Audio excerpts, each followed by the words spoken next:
The senator has a long and esteemed track record on foreign affairs, education, defense, agriculture, and transportation. So at this time, it's my pleasure to kick the program off by introducing this evening's special guest, Senator Ron Johnson. Senator, thank you very much for being here with us this evening, and I'd like to open it up to you for some brief opening remarks before we jump into the Q&A. Well, first of all, Brian, it's a pleasure to be here. Appreciate the invitation to be here. I like the name of your organization. I hope that people in Iran realize that Americans, we have no beef against people of Iran. We realize the vast majority of Iranians want what we have, which is freedom and liberty. To me, liberty is the key essential ingredient. I happen to think America is the greatest nation in the history of mankind. It's something precious, it's something rare. But it's rare and precious because we have that one essential ingredient, freedom, that allows Americans to dream and aspire and build and create within this free market competitive system that we have. And it's extraordinary in the span of human history. Most people want what we have, and the reason they can't get it is because of really bad, and in many cases, evil leadership. And unfortunately, what the people in Iran are experiencing is that bad leadership, and so they can't have currently what we have, but I know they aspire to it, and we support their aspirations. Well, they certainly do, and we'll talk about it a little bit this evening, but they actually, as recent of this week, have taken to the streets again and are bravely chanting death to Khomeini and down with the dictator. And you're right, and I think it's very important, Senator, that you drew a line in the sand between the Iranian people and the Iranian regime, because you're right. I think the Iranian people certainly look up to America. They like our values. Of course, we know the regime in Tehran is much different. So let's jump right into the Q&A. And for the first question, we're going to talk about your committee assignments. Please tell our audience a little bit more about these assignments, and in particularly the Committee on Foreign Affairs. Well, for 6 years I was chairman of the Senate Committee on Homeland Security and Governmental Affairs. Obviously it deals with Homeland Security, but Governmental Affairs is literally the Senate Oversight Committee.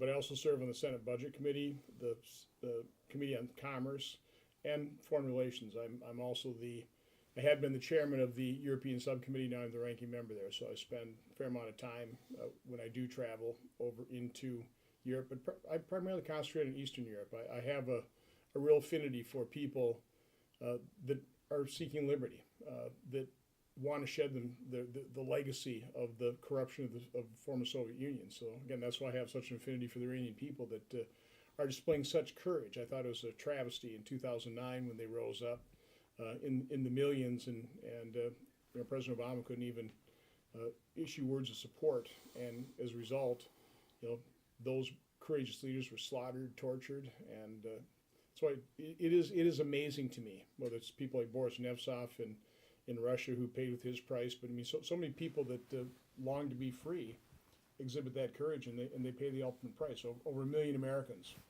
have paid that ultimate price defending freedom.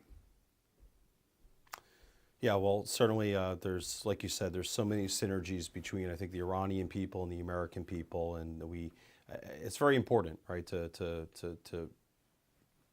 support the freedom and liberty-seeking Iranian people, because I think that day will come. Hopefully that day will come. So, Senator, thank you for telling our audience a little bit more about your committee assignments. I want to switch over to a TV appearance that you had on April 18th.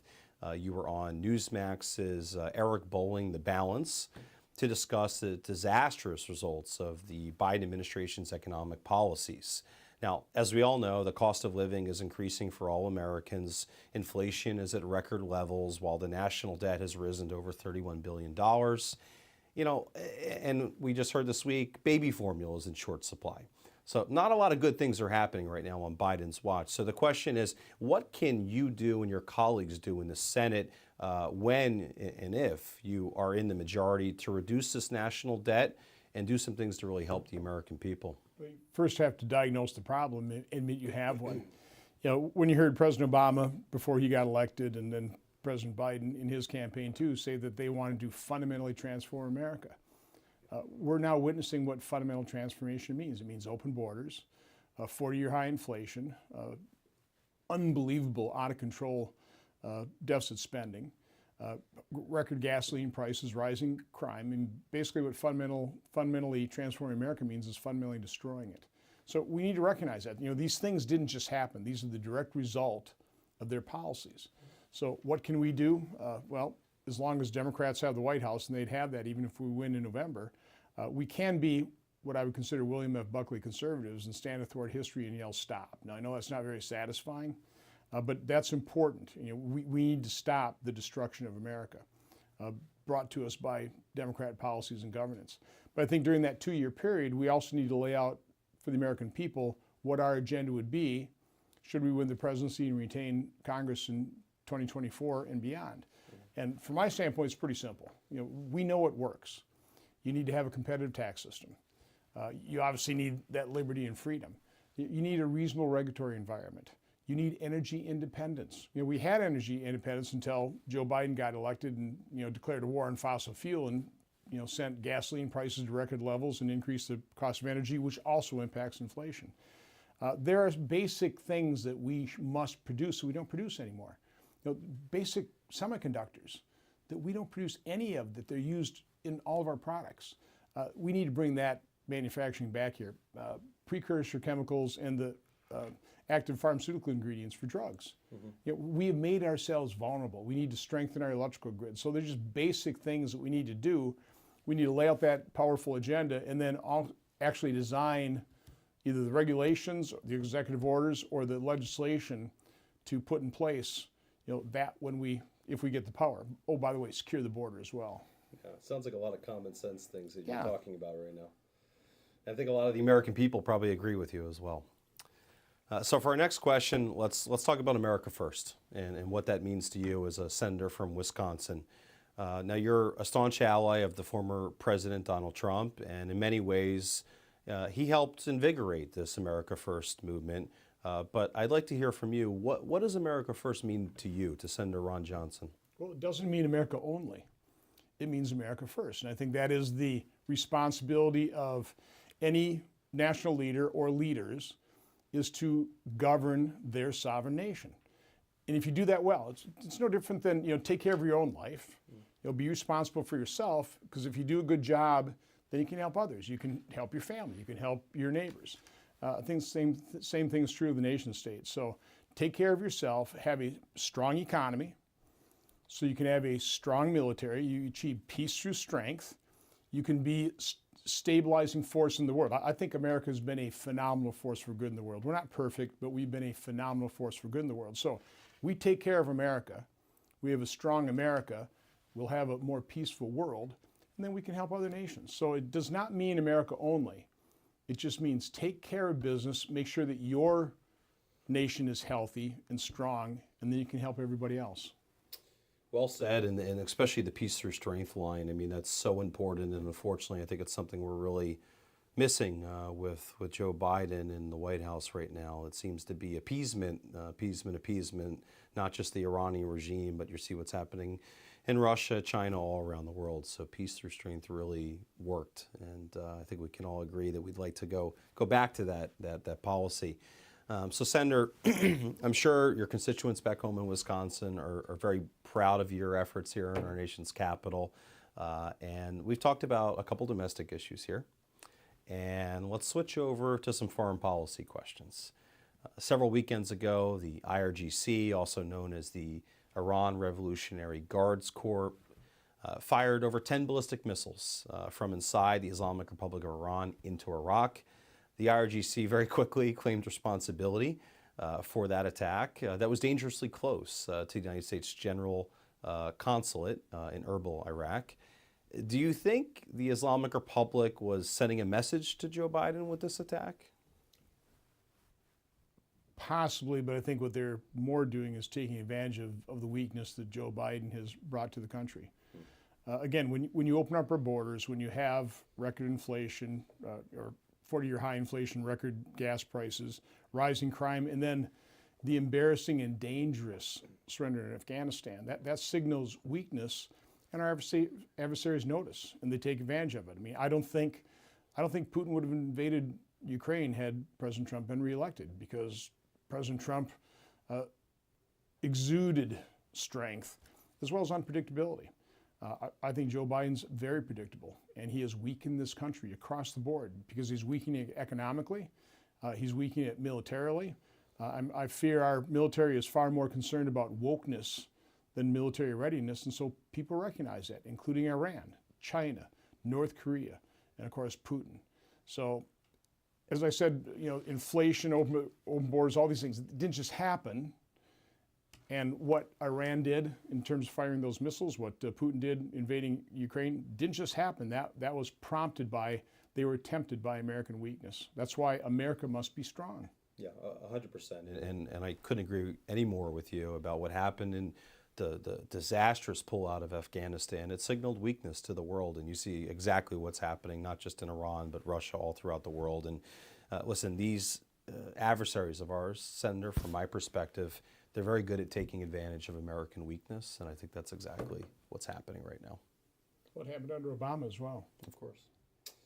So for our next question, let's keep the focus on this current administration and the topic of diplomacy with the Iranian regime. So as you know, world leaders were in Vienna for pretty much all of last year. They were then back again this year, and I think they're still, in their discussions right now. They're 11th, 12th, 13th, 15th round of discussions, still no deal. And they're also further apart than they've ever been before. U.S. Special Envoy to Iran, Robert Malley, who was one of Obama's people as well, has explicitly stated that the United States government is going to lift all economic sanctions on the Iranian regime if they come back to the negotiating table. Malley has also privately lobbied to have the State Department remove the FTO designation from the IRGC. Now, Malley and his allies have said that this designation is just purely symbolic. It's absurd. It's such an absurd statement for him to make. I mean, the IRGC has directly and indirectly, through their terrorist proxies all around the world, killed hundreds of Americans. So, Senator, what are your thoughts on the administration even considering removing this FTO designation in the first place? What are your thoughts on that? Well, first of all, I've done a lot of negotiating in my private business life. First of all, you want to negotiate from a position of strength, and you're never going to negotiate with somebody who's not negotiating in good faith. I mean, the fact that Iran won't even meet with the U.S. to negotiate would certainly signal to me that they're not negotiating good strength. So we've got our European partners, including Russia and China, doing the negotiating for us. I thought the first Iranian agreement was a disaster. You're basically putting $100 billion plus into the largest state sponsor of terror. I'm sure they use some for their economy, but they used an awful lot for their state sponsor of terrorism, the war in Yemen. Building of their missile technology. I would say the clandestine improvement in their nuclear capabilities as well. So it didn't accomplish the objective. And yet you've got the Biden administration crawling back, trying to get into another deal that will put more tens of billions of dollars into their pocket and further destabilize the Middle East. It makes no sense whatsoever. To even think that Iran just wants a peaceful nuclear program. That's what the Obama administration talked about. I mean, that's a fantasy. They wouldn't be putting up with all these sanctions were it not for the fact that they want a nuclear weapon, because they see what you can do when you have a nuclear weapon. Take a look what's happening with Putin right now. Yeah, so the IRG, they're currently on the FTO list. They're a terrorist organization. They should stay? They should remain as, yes. Agreed. So we're going to keep the focus on the Islamic Republic, and you just alluded to some of this terrorism that they fund all around the world. It's billions of dollars every year. It's at least $1 billion just going into Lebanon and Hezbollah, just one country alone. But they've been providing this financial, operational support to Hamas and Palestinian Jihad inside of Israel, Hezbollah in Lebanon, the Houthis in Yemen, and who knows what other terrorist groups throughout the world. And over the last couple of months, there were Iranian people that were protesting inside of Iran for this very reason. We as an organization help to amplify their voices. The people of Iran, they're sick and tired of their government funding terrorist proxies all around the world, while they don't even have access to running water, dependable electricity. It's really a horrible situation that's happening right now. And in your opening statement, you very clearly said you stand with the Iranian people, and that's the question here. You know, do you stand with the Iranian people that are rising up against this regime? And do you think that maybe it's time for President Joe Biden to pivot away from this diplomacy with Iran and maybe something that's actually going to help the Iranian people? Yes. My heart is with the Iranian people. There's no doubt about it. The brutal dictatorship there, the torture, the imprisonments. Again, the courage displayed by those people that are protesting is really amazing, quite honestly. What we need to do is we need to strengthen our allies in the region. We need, just think, if it were not for Iran, based on the Abraham Accords, peace would be breaking out in the Middle East. It would be stable. I don't think you would have had the Syrian war. Lebanon would be peaceful. People wouldn't be threatening Israel, threatening the Middle East. So that's all primarily due because of Iran and because of that small cabal of, the Ayatollahs and their adherents. It's just a shame. You take a look at history and how brutal and violent history is because of the evil of this relatively small group of people. Yeah, well, you're right.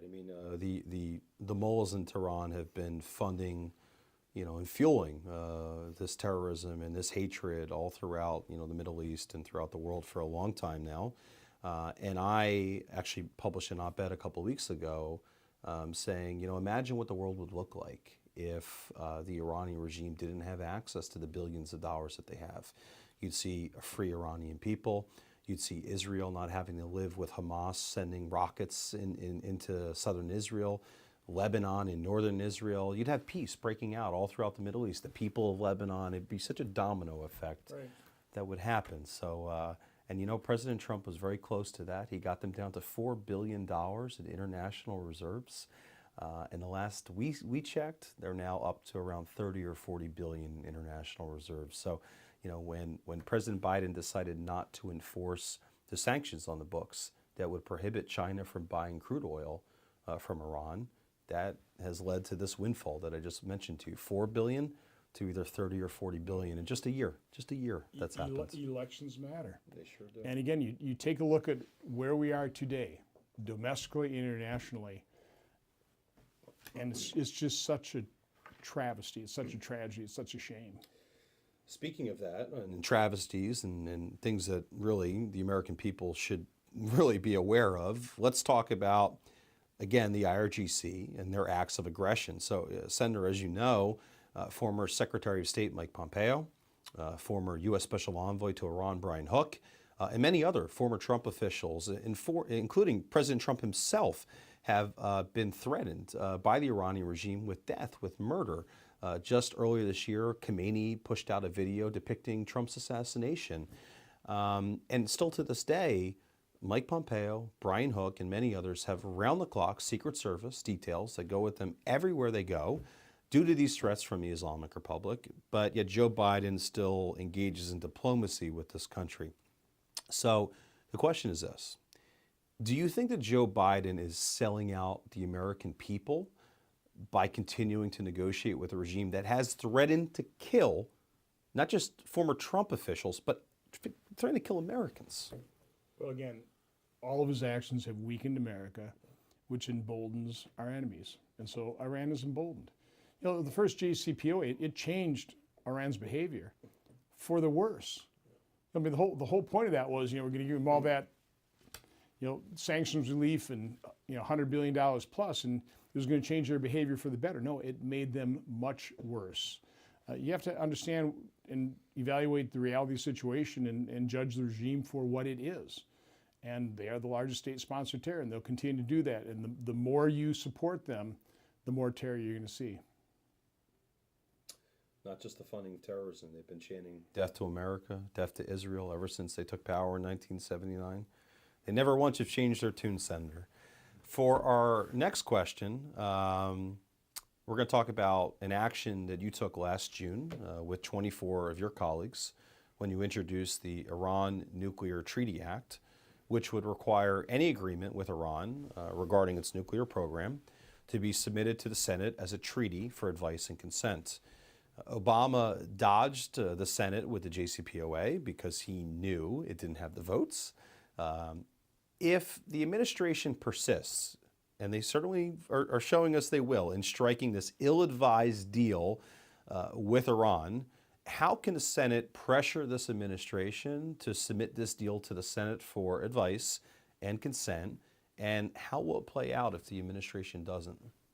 Well, during the first JCPOA, my amendment was brought to the floor as the first amendment when the Senate was debating a bipartisan bill that was going to provide reporting.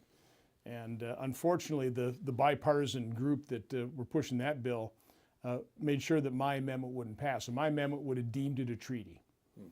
So it didn't even come close to passage. In order to really impact that, is we would need Democrats to join every Republican. We'd need at least 67, and then we'd need 2/3 in the House to insist that any agreement that President Biden enters into with Iran would be deemed a treaty requiring Senate ratification. But I think we'd need both houses to pass that. That might be tough, but it sounds like you have certainly put your cards on the table in terms of your position and how you stand, and also your colleagues as well. And that in itself, Senator, is commendable and something that many people really appreciate. So, Senator, we have talked about some domestic issues, some foreign policy issues. This is our last question. It has nothing to do with politics, or it might, depending on how you answer. The question is this: if you could have dinner with any two individuals, alive or dead, who would the two individuals be, and where would this dinner take place? Well, I'll leave religious folks out. Okay. Yeah, I'd love to sit down and talk to George Washington. He's the one president whose photograph I have, or painting I have in my office, because he was the father of this country, but he was a reluctant leader. He didn't want to be president, but the nation knew he had to be president, and he reluctantly agreed. And then, even more importantly, he voluntarily gave up and peacefully gave up power, which was an extraordinary act on his part. I mean, they wanted to name him king. So I would love to have dinner with him. Yeah, from on an economic standpoint, I'd love to sit down with Milton Friedman. I mean, he's just been my economic guru forever. He just the famous story was he's over in China, and they're digging a big old canal with shovels. He goes, "Why aren't they using bulldozers?" And his Chinese host said, "Well, it's a jobs program. So then why don't you give them spoons?" So I mean, it was that kind of clarity in economic thought that we could use today. So those would be two people. And there are so many. It's kind of hard to pick two, but I would just, on a political standpoint, I'd love to talk to George Washington. Economically, Milton Friedman. And where would the dinner take place? Probably at my house. I'd grill them up some steaks. Oh, simple. Oh yeah, I'm not that fond of restaurants. Okay, simple. Very cool. I appreciate you sharing that with us, Senator. We've reached our time limit for our conversation this evening. So on behalf of my organization, the Iranian Americans for Liberty, I want to thank you very much for taking this time to connect with us, our organization, our community. And I'd like to give you the floor to provide some brief closing remarks about what's happening right now with U.S.-Iran relations, and maybe a message for the Iranian American community. The floor is yours. Well, again, I truly appreciate the mission of this organization. Thank you. And we're a nation of immigrants. It has made this country strong, but it needs to be legal immigration, as I'm assuming the Iranians here in this U.S. have come to this country legally, and they're contributing. And by embracing freedom and liberty, by embracing the goodness of America and contributing to it, you're contributing to world peace as well. So again, as I stated on the outset, America's not perfect, but I think we're a phenomenal force for good in the world. And by coming here and contributing to it, working, but embracing that one essential ingredient, freedom. You're making a contribution. I appreciate it. Well said. Well, thank you, Senator, again for making this time. Before we wrap up, I'd like to remind our audience that we have another event coming up, which will be tomorrow, May 11th at 12 p.m. With Congresswoman Claudia Tenney from New York. And we hope you can join us for that conversation. But until tomorrow, remember to lead with liberty at every turn. Have a great evening. May God continue to bless America and the American people and the liberty-seeking Iranian people. Thank you for joining us.